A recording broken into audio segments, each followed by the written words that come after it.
Merry Christmas, my love. The hotel keycard fell out of Sophie's purse like a confession wrapped in plastic. Suite 14, today's date. Her initials and someone else's, AM, scrawled in her looping handwriting across the magnetic strip. Before we dive deeper into this story, I have one small request. Please subscribe, drop a like, comment, and hit that hype button to boost this channel so more people can discover these incredible Reddit stories. I stood in our marble-tiled kitchen, holding the evidence of my wife's betrayal, thinking that if this were one of my architectural projects, I'd have spotted the structural flaws months ago. But marriages, unlike buildings, don't come with blueprints that warn you when the foundation is cracking. Jim, have you seen my... Sophie's voice cut off as she rounded the corner and saw me holding the keycard. For a split second, her perfectly composed mask slipped, revealing something raw and guilty underneath. Looking for this? I held up the card, watching her calculate her next move. After 15 years of marriage, I knew that look. Sophie Larkin, luxury PR manager extraordinaire, was about to spin this into my fault somehow. It's not what you think. The classic opener. I almost laughed, but my throat felt like I'd swallowed concrete dust. Really? Because I think this is a hotel keycard with your name and someone else's initials on it. Unless you've started collecting plastic rectangles as a hobby. Sophie's jaw tightened. She was beautiful. Still turned heads at 40. But right now her beauty felt like a weapon she'd been using against me for months. Adrian is an old friend. We were just... Adrian McGrath.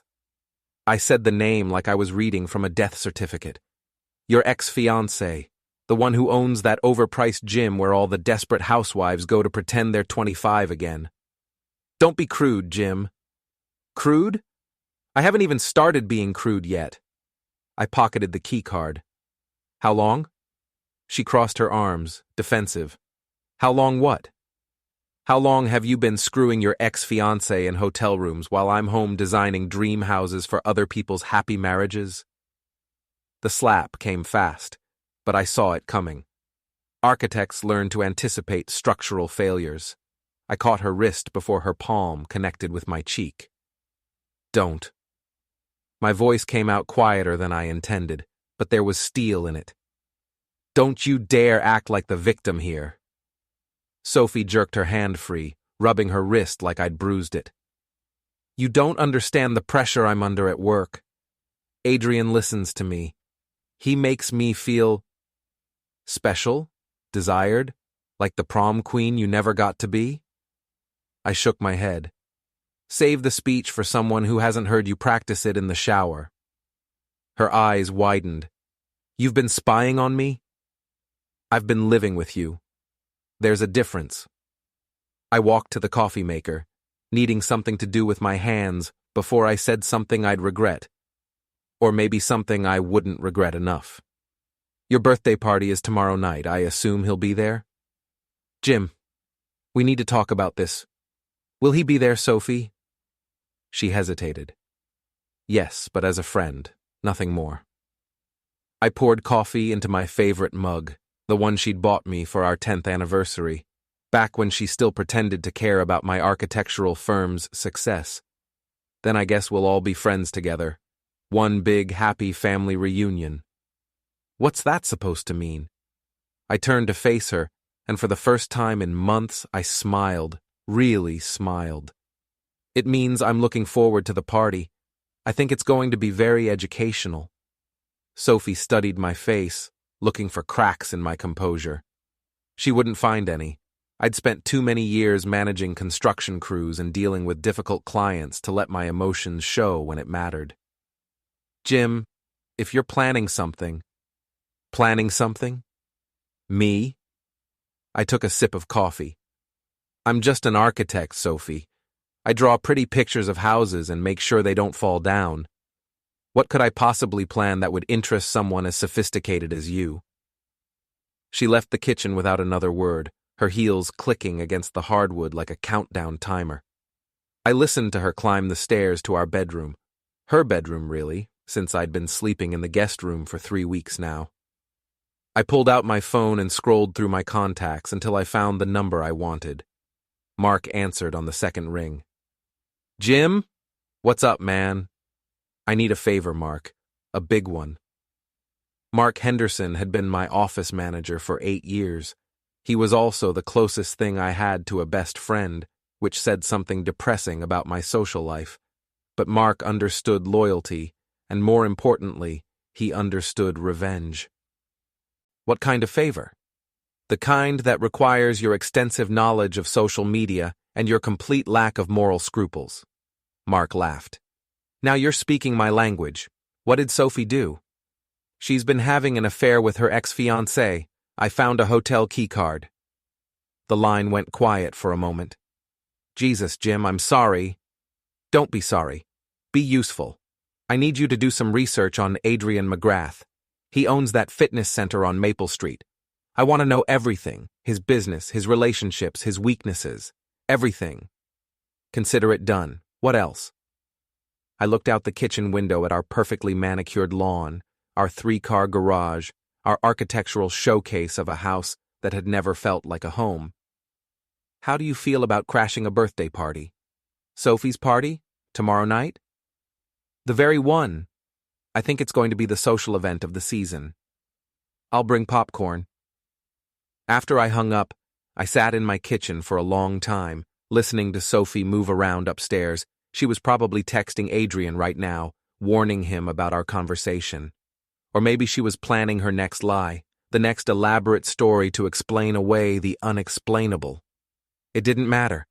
I'd spent 15 years building a life with someone who'd been planning to tear it down the moment something better came along. But Sophie had made one crucial mistake in her calculations. She'd forgotten that architects don't just design buildings, we also know how to demolish them. The ballroom at the Riverside Inn buzzed with conversation and clinking glasses. Sophie had outdone herself. Crystal chandeliers, white roses everywhere, a chocolate fountain that probably cost more than most people's monthly mortgage, 60 of our closest friends and acquaintances, all dressed to impress, all here to celebrate my wife's 40th birthday. All here to witness what I'd started calling, in my head, the demolition. "Jim!" Tara Morrison swept up to me, already 3 drinks in if her flushed cheeks were any indication. Tara was Sophie's best friend and biggest enabler, the kind of woman who thought loyalty meant helping your friends lie to their husbands. "Tara, you look lovely." I handed her another glass of wine from a passing waiter's tray. "Have you seen the birthday girl?" "She's over by the gift table, opening presents. That gorgeous necklace from Tiffany's? That's from Adrian." Tara giggled, apparently forgetting that Adrian wasn't supposed to be buying my wife expensive jewelry. "How thoughtful of him." I'm sure Sophie appreciated the gesture. "Oh, she did. You should have seen her face when—" Tara stopped mid-sentence, her wine-fogged brain finally catching up with her mouth. "I mean, it was just a friendly gift. You know how Adrian is." "Actually, I don't. Why don't you tell me how Adrian is?" Before Tara could dig herself deeper, a commotion near the entrance caught my attention. Adrian McGrath had arrived, and he hadn't come alone. The woman with him was stunning. Tall, blonde, probably 10 years younger than Sophie. She wore a red dress that cost more than my truck and an expression that suggested she wasn't particularly happy to be here. "Who's Adrian's date?" I asked Tara, who had gone pale. "That's Nina Walsh. She's a fashion blogger. They've been dating for about 6 months." Interesting. I watched Adrian kiss Nina's cheek while his eyes searched the room for Sophie. When he found her, the look that passed between them was anything but platonic. Nina noticed too. "Excuse me, Tara. I think I'll go introduce myself to our new guests." I made my way across the room, intercepting Adrian and Nina before they could reach Sophie. "Adrian, good to see you again." Adrian turned, and I caught a flicker of guilt in his eyes before he covered it with his trademark cocky smile. "Jim, great party, man. Sophie really knows how to throw a celebration. She certainly does. I extended my hand to Nina. I'm Jim Larkin, Sophie's husband. You must be Nina. I've heard wonderful things about your blog. Nina's smile was genuine, unlike Adrian's.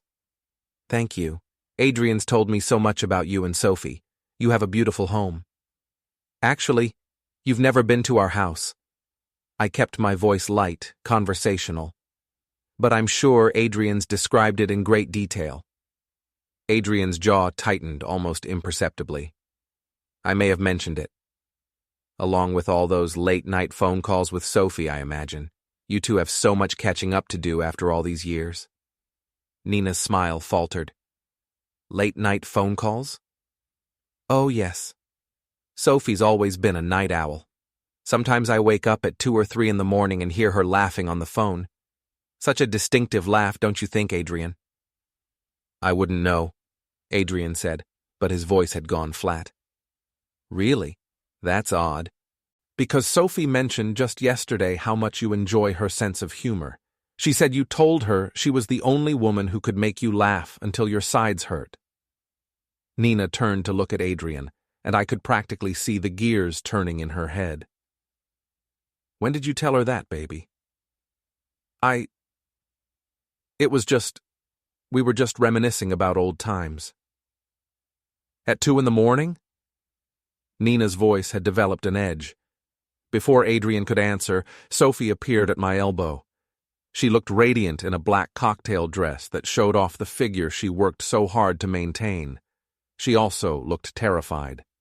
Nina, I'm so glad you could make it. Sophie's PR training kicked in, but I could see the panic in her eyes. Adrian said you might not be able to come. Oh, I wouldn't miss it for the world, Nina replied, her blogger's instincts clearly sensing drama.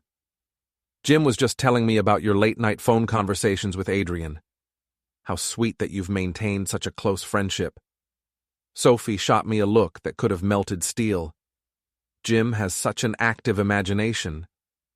Do I? I thought I was just being observant. It's an occupational hazard.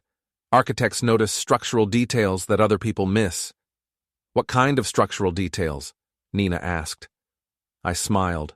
Oh, you know, cracks in the foundation, weak joints, signs that something isn't built to last. The tension between the 4 of us was thick enough to cut with a knife. Other partygoers were starting to notice, conversations trailing off as people sensed the undercurrent of conflict. Jim, Sophie said through gritted teeth, could I speak with you privately? Of course, darling. But first I think we should cut the cake. After all, everyone's here to celebrate you. I signaled to the waitstaff, who began wheeling out the elaborate 3-tier cake Sophie had ordered from the most expensive bakery in town. The crowd gathered around, champagne glasses raised, ready for the traditional birthday toast. I picked up the microphone the DJ had provided. Thank you all for being here tonight to celebrate my beautiful wife's 40th birthday. The crowd murmured approval. Sophie and I have been married for 15 wonderful years, and in that time, I've learned so much about her. Her dedication to her work, her loyalty to her friends, her commitment to honesty in all her relationships. Sophie's face had gone white. Adrian looked like he wanted to run. Marriage is like architecture, really. It requires a solid foundation, careful planning, and absolute trust in your materials. When you cut corners or use inferior components, the whole structure becomes unstable. Nina was staring at Adrian now, her expression growing colder by the second. But enough about my work. Tonight is about Sophie and the people who matter most to her. Her dear friend Adrian, for instance, who's been such a constant presence in her life lately. And his lovely girlfriend Nina, who I'm sure appreciates how much time Adrian spends helping Sophie through her emotional needs. Jim. Sophie's voice was a warning, but I was past caring about warnings. So let's raise our glasses to Sophie, to friendship, and to the truth that always finds a way to come to light. The crowd raised their glasses, but the enthusiasm had dimmed. People were looking at each other uncertainly, sensing that something was happening, but not sure what. That's when Nina spoke up, her voice carrying clearly across the room. "Adrian, I think we need to talk. Now." "Nina, not here." "Yes, here." She turned to face the crowd, her blogger's instincts for drama taking over.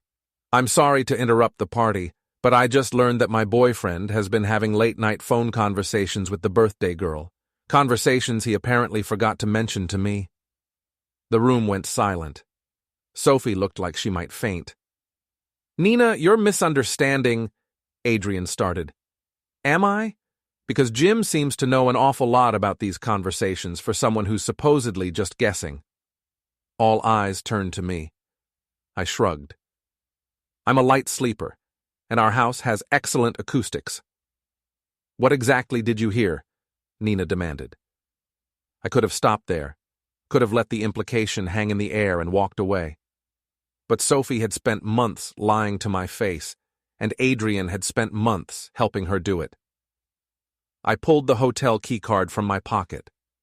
"I heard enough to know that my wife has been meeting her ex-fiancé at the Marriott downtown, Suite 14 to be specific." The room exploded. Gasps, whispers, the sound of someone dropping a champagne glass. Sophie made a small, wounded noise. Nina snatched the keycard from my hand, examined it, then turned to Adrian with fury in her eyes. "You bastard!" The burner phone was still in Jessica's car, full of evidence that would destroy her career and her reputation. But I wanted more than that. I wanted them to understand what it felt like to be betrayed by the people you trusted most. I started with social media, creating fake accounts and gathering information. Brad's real estate business was thriving, but it was built on relationships and reputation. In a small town like Millbrook, both could be destroyed overnight with the right leverage. Jessica's law firm was even more vulnerable. They specialized in family law, ironically enough, and their client base was mostly conservative, religious families who valued traditional morals. An affair with a married woman's cousin would be professional suicide. But I needed to be smart about this. Rushing in with accusations would only make me look like a jealous husband.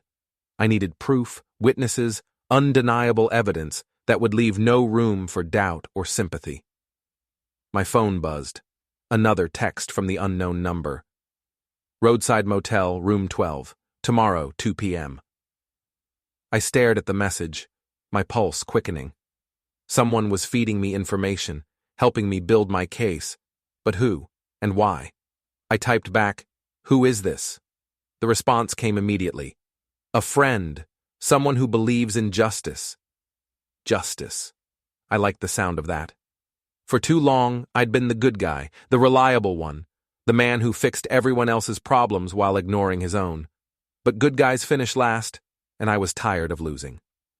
I spent the next hour researching private investigators, divorce lawyers, and surveillance equipment.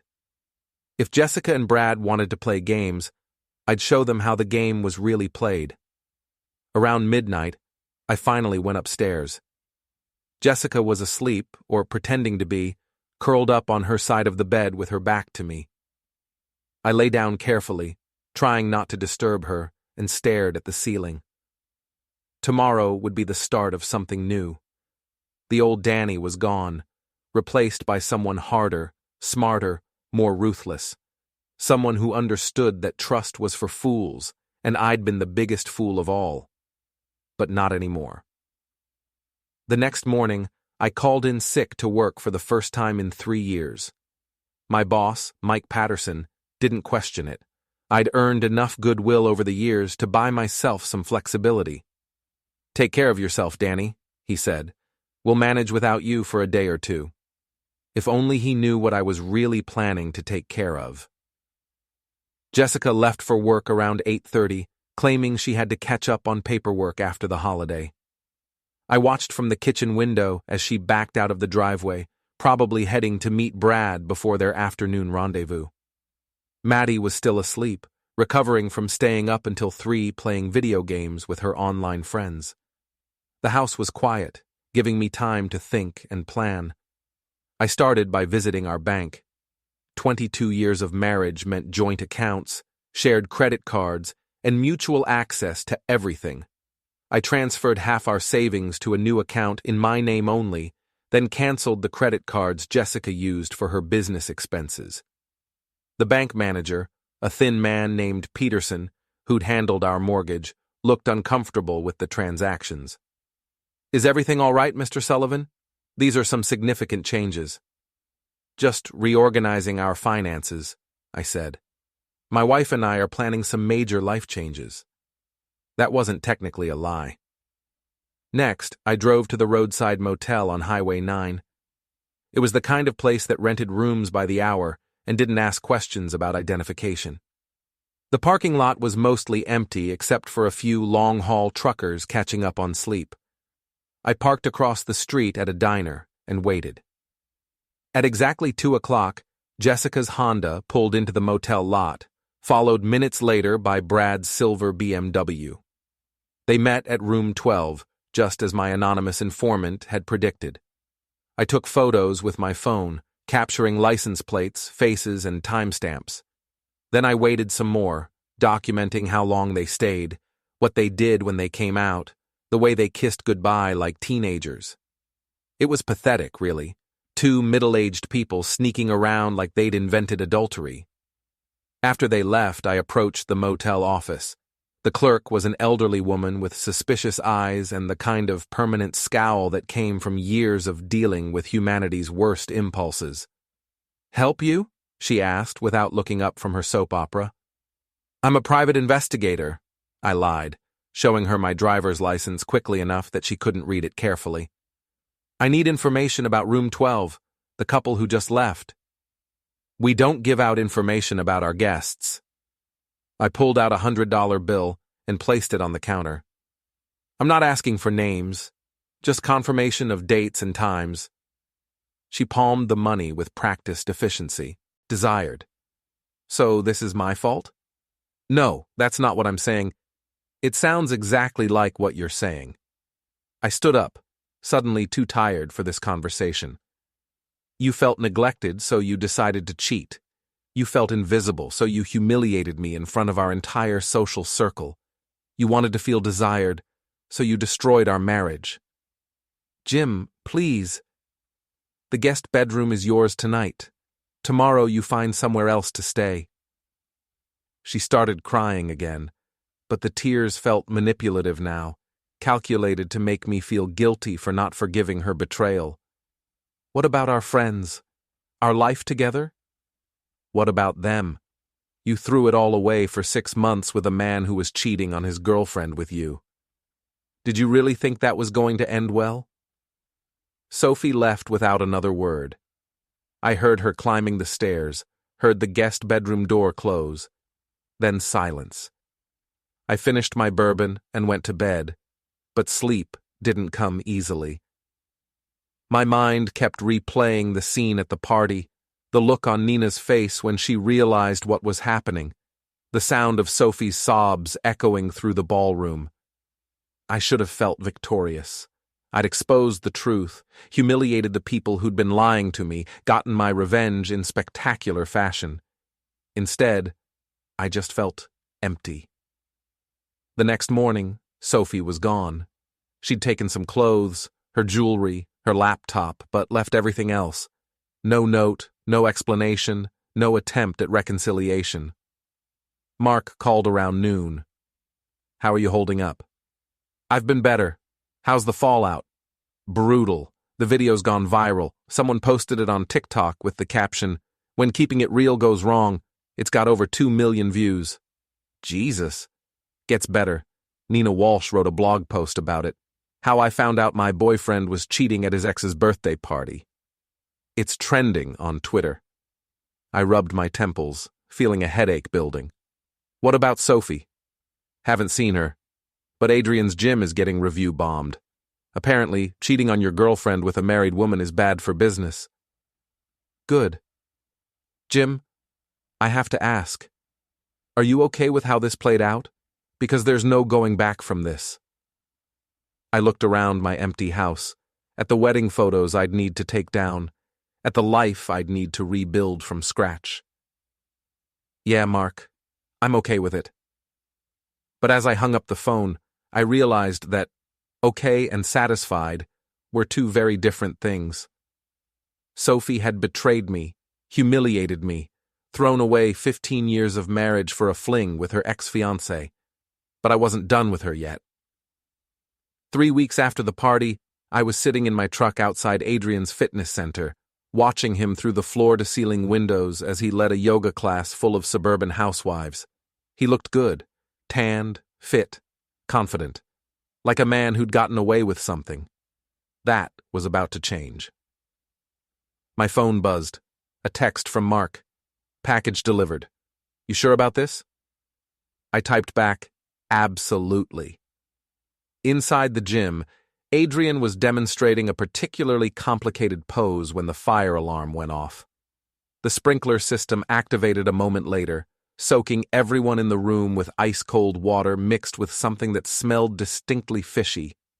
The women screamed and ran for the exits, their expensive workout clothes ruined, their perfect hair plastered to their heads. Adrian stood in the middle of the chaos, dripping wet, trying to figure out what had gone wrong with his state-of-the-art fire suppression system. What had gone wrong was me. Mark and I had spent the previous night rigging the system to release a mixture of water and liquid fish fertilizer. The smell was overwhelming, and it would take days to air out the building. But that was just the beginning. As Adrian's clients fled the building, they were greeted by a small crowd of protesters holding signs that read, "Cheaters Not Welcome," and "Homewreckers Gym." The protesters were actually actors I'd hired through a temp agency, but they looked convincing enough. Local news crews, tipped off by an anonymous source, arrived just in time to capture the chaos. The evening news would lead with the story of the mysterious malfunction at McGrath Fitness Center, complete with interviews from disgusted customers and speculation about the cause. I watched Adrian standing in his parking lot, soaking wet and stinking of fish, trying to explain to a reporter that this was all just a terrible accident. My phone rang. Sophie. "Jim, what did you do?" "I have no idea what you're talking about. Don't lie to me. Adrian's gym was sabotaged, and I know you're behind it." "That's a serious accusation, Sophie. Do you have any proof?" Silence on the other end. She knew I was too smart to leave evidence. "This has to stop," she said finally. "What has to stop? I'm just an architect, remember? I design buildings. Let them worry. Let them wonder how much I knew and what I was planning to do about it. Fear was a powerful motivator, and I was just getting started." Later that night, after Jessica had gone to bed, I sat in my workshop planning the next phase.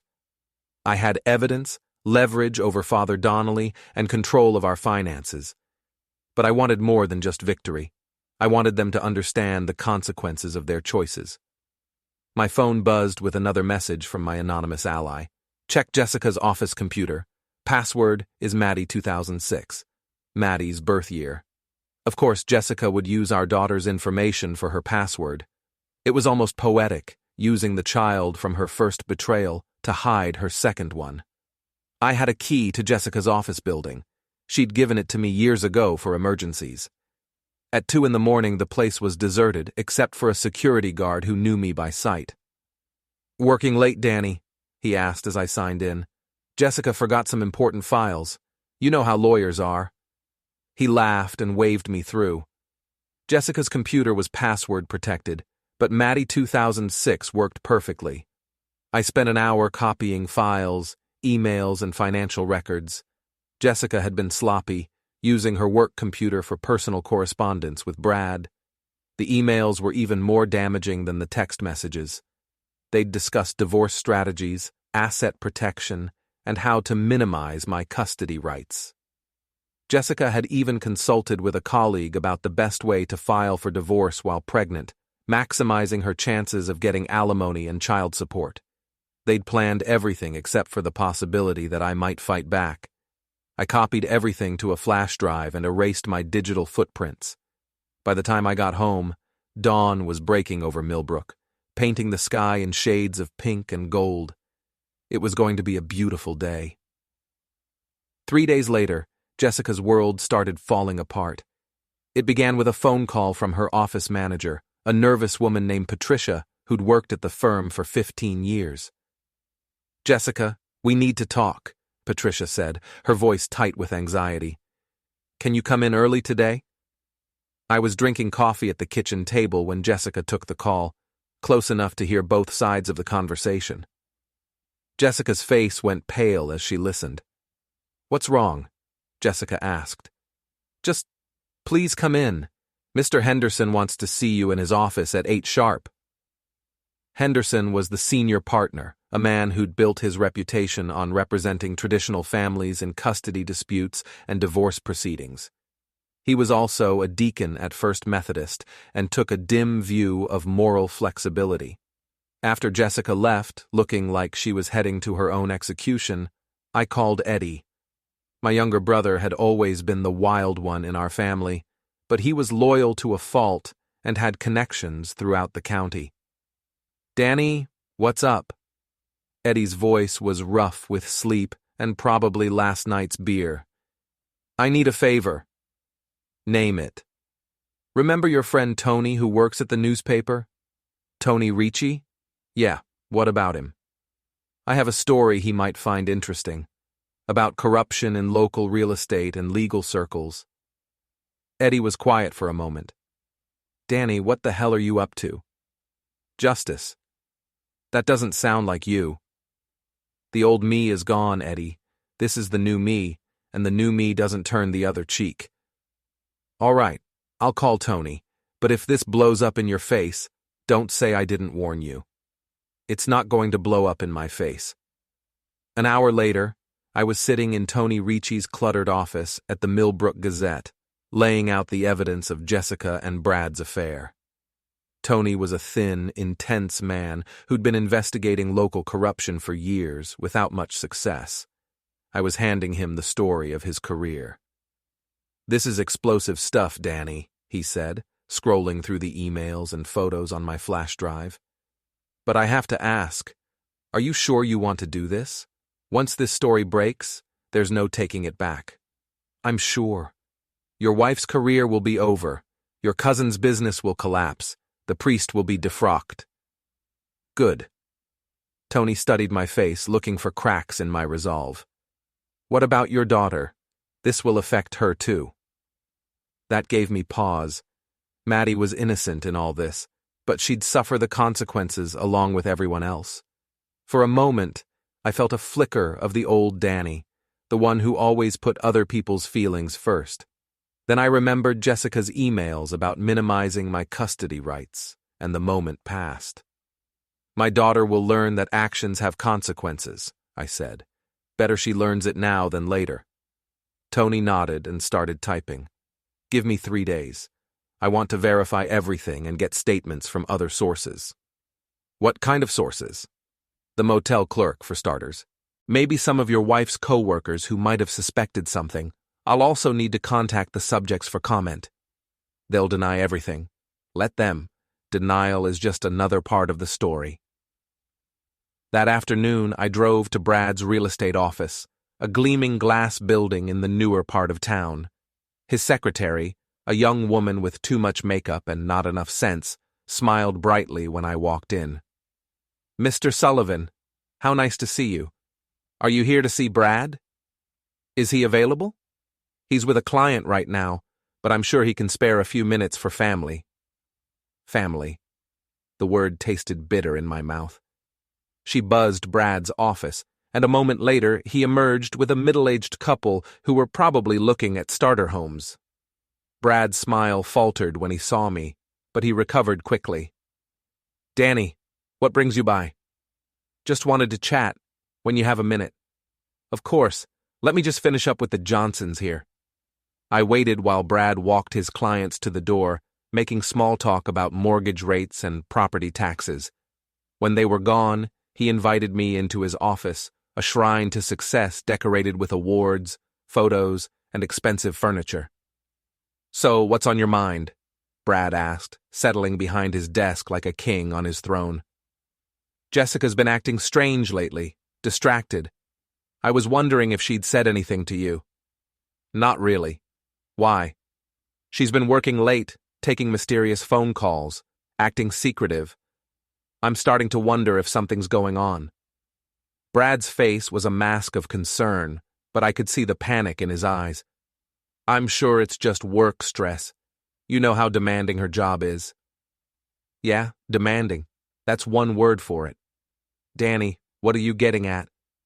I leaned forward in my chair, fixing him with a stare that would have made my old boxing coach proud. I'm getting at the fact that I know about you and Jessica. The mask slipped. For just a moment, I saw the real Brad, scared, guilty, and calculating his next move. I don't know what you think you know. I know about the motel. I know about the baby. I know about Father Donnelly helping you cover it up. I know about the emails and the text messages and the plans to screw me over in the divorce. Brad's face went white. Danny, listen. No, you listen.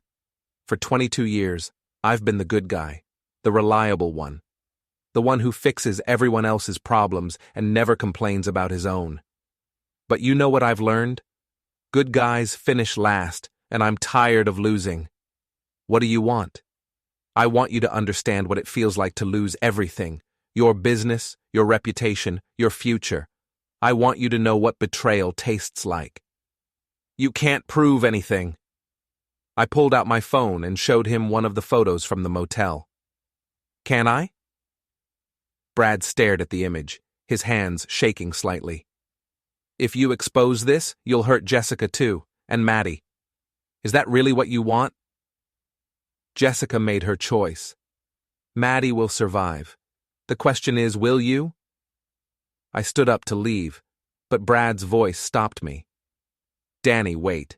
We can work something out. I can pay you, help you start over somewhere else. Just don't destroy everything we've all worked for. We? There is no we, Brad. There's you, there's Jessica, and there's me. And I'm done being the odd man out. I left him sitting there, probably reaching for his phone to call Jessica and warn her that their house of cards was collapsing. That evening, Jessica came home looking like she'd been hit by a truck. Her meeting with Henderson had apparently gone about as well as expected. How was work? I asked, not looking up from my newspaper. Fine, she said, but her voice was strained. Just fine? You look upset. It's nothing, just some office politics. Want to talk about it? No. I'm going to take a bath and go to bed early. I watched her climb the stairs, noting the way her shoulders sagged with defeat. Part of me felt sorry for her, but that part was getting smaller every day. Around 10 o'clock, my phone rang. It was Father Donnelly, and he sounded frantic. Danny, we need to talk. About what? You know what? This has gone far enough. Has it? I don't think it's gone nearly far enough. Please, I'm begging you. Don't destroy us all over this. You destroyed yourselves. I'm just making sure everyone knows about it. What can I do to make this right? Nothing. It's too late for that. I hung up and turned off my phone. Tomorrow, Tony's story would run in the Gazette, and by evening, it would be all over social media. By the weekend, everyone in Millbrook would know the truth about Jessica, Brad, and Father Donnelly. The old Danny would have felt guilty about the pain he was about to cause. The new Danny just felt satisfied that justice was finally being served. The story broke on Thursday morning with a headline that made me smile. Local lawyer and realtor caught in affair scandal. Tony had done his homework, confirming details with multiple sources and presenting the facts in stark, unforgiving detail. By noon, Jessica's law firm had issued a statement announcing her immediate termination. By evening, Brad's real estate license was under review by the state board. Father Donnelly had been placed on administrative leave pending an investigation by the diocese. I was at work when Jessica called, her voice shaking with rage and desperation. Danny, where are you? At the shop. Why? You know why. How could you do this to us? I didn't do anything. I just made sure the truth came out. You destroyed our family. No, Jessica. You destroyed our family. I just made sure everyone knew about it. She was crying now, ugly sobs that might have moved me once upon a time. Please, Danny, we can fix this. We can work it out. There's nothing to work out. It's over. What about Maddie? What about the baby? Maddie will be fine. As for the baby, that's between you and Brad. I hung up and went back to work, focusing on the simple, honest task of fixing engines. There was something therapeutic about mechanical problems. They had clear causes and definite solutions, unlike the mess my life had become. Eddie stopped by around 5, looking worried and excited at the same time. Danny, the whole town is talking about this. Tony's story is everywhere. Good. Jessica's been calling me, crying, asking me to talk to you. What did you tell her? I told her she made her bed and now she has to lie in it. But Danny, maybe you should consider... Consider what? I don't know. Mercy? Forgiveness? The Christian thing? I looked at my brother, this man who'd stood by me through everything, and felt a flash of anger that he'd even suggest such a thing. Where was mercy when they were planning to screw me in the divorce? Where was forgiveness when they were laughing about how trusting I was? Where was Christianity when Father Donnelly was helping them cover up their affair? Eddie held up his hands in surrender. Okay. I get it. Just be careful, all right? This kind of revenge has a way of eating people alive. I'm not being eaten alive. I'm finally living. That night I came home to find Jessica waiting for me in the kitchen. She looked terrible. Red eyes, pale skin, hair unkempt. The pregnancy wasn't helping her appearance, but the stress of public humiliation was doing most of the damage. We need to talk, she said. I'm listening. I lost my job today. Brad's business is finished. Father Donnelly might be defrocked. Are you happy now? Getting there. What do you want, Danny? What will it take to make this stop? I poured myself a glass of water and leaned against the counter, studying the woman I'd been married to for 22 years. She looked smaller somehow, diminished by the weight of her choices. I want you to understand what you've done, I said. Not just the affair, not just the lies, but the complete betrayal of everything we built together. I know I hurt you. Hurt me? Jessica, you didn't hurt me. You destroyed me. You took everything I believed about our marriage, our family, our future, and you turned it into a joke. It wasn't supposed to happen this way. How was it supposed to happen? You and Brad were going to ride off into the sunset while I paid child support for his baby? She flinched at the directness of it. We never meant for you to find out. That doesn't make it better. That makes it worse. So, what now? What happens next? Now you live with the consequences of your choices. You find a new job, if anyone will hire you. You figure out how to raise a baby without a career or a reputation. You learn what it's like to be alone. And Maddie? What happens to her? That was the question I'd been dreading. Maddie was 17, old enough to understand what was happening, but young enough to be scarred by it. She'd been quiet since the story broke, staying in her room and avoiding both of us. Maddie will come live with me, I said, assuming she wants to. You can't take her away from me. I'm not taking her anywhere. I'm giving her a choice between a mother who's a public disgrace and a father who's finally learned to stand up for himself.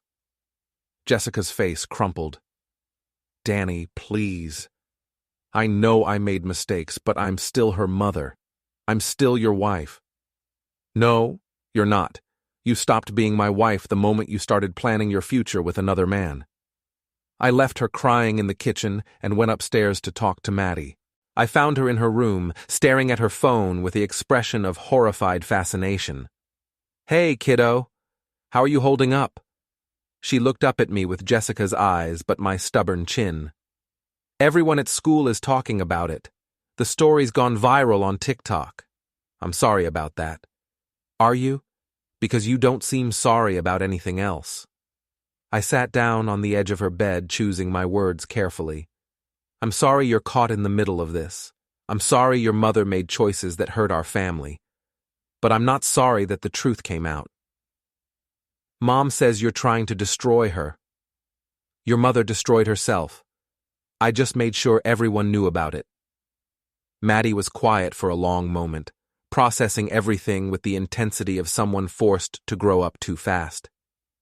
Is the baby really Uncle Brad's? She asked finally. Yes.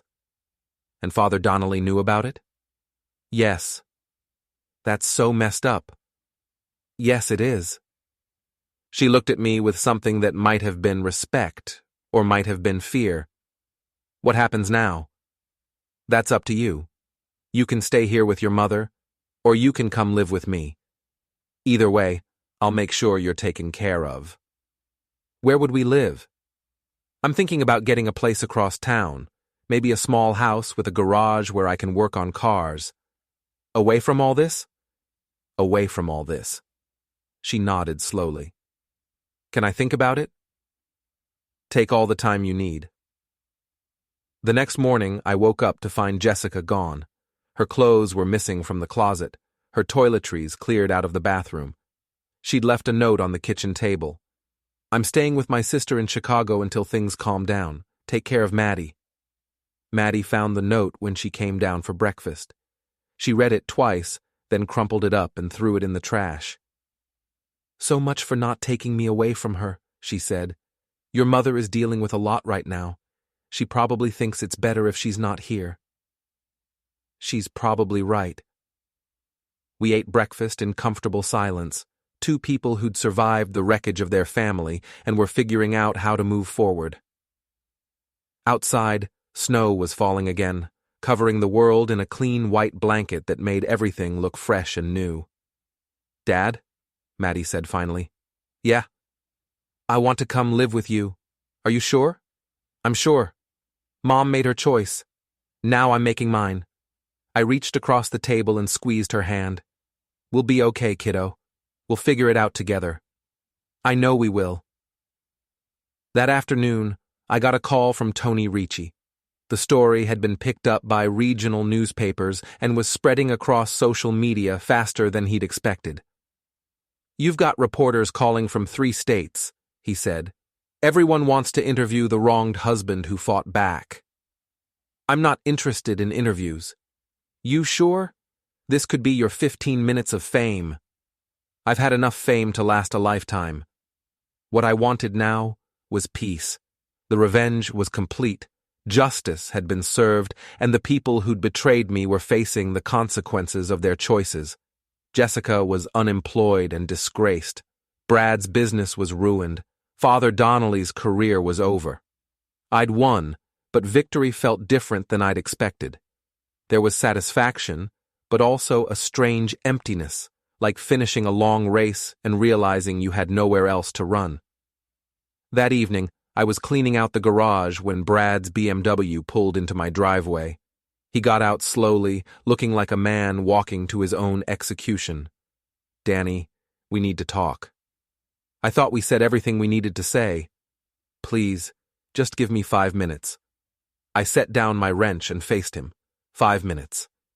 I know you hate me and you have every right to, but this has to stop. The story is everywhere. My mother saw it on Facebook. My clients are canceling contracts. My whole life is falling apart. Good. My life, fine. I deserve it. But what about Jessica? What about the baby? They don't deserve this. Jessica made her choices. The baby is your problem now. Danny, please, I'm begging you. Call off the reporters. Stop the story from spreading. I'll do anything you want. I studied his face, looking for the arrogance and entitlement that had defined him for as long as I'd known him. It was gone, replaced by desperation and fear. There's nothing you can do, Brad. The story is out there. It has its own life now. So that's it? You're going to watch us all burn? I'm not watching anything.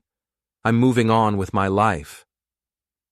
He stood there for another minute, probably searching for some argument that would change my mind.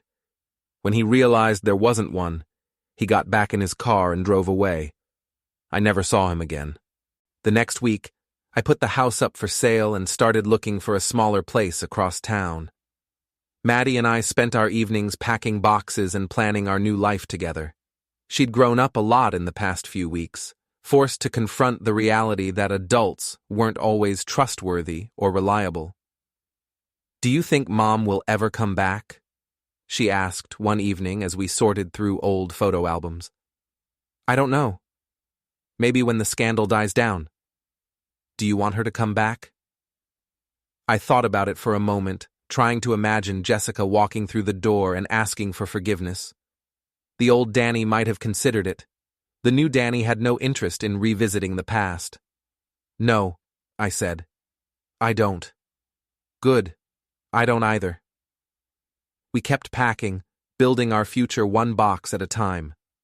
Outside, spring was coming to Millbrook, melting the snow and revealing the green grass underneath.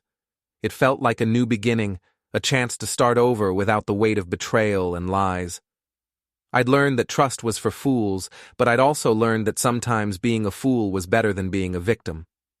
I'd chosen to fight back, to demand justice, to make sure that actions had consequences. The old Danny was gone, replaced by someone harder and smarter. Someone who understood that the world was a harsh place where good guys didn't always finish first, but they could still finish strong. And that was enough.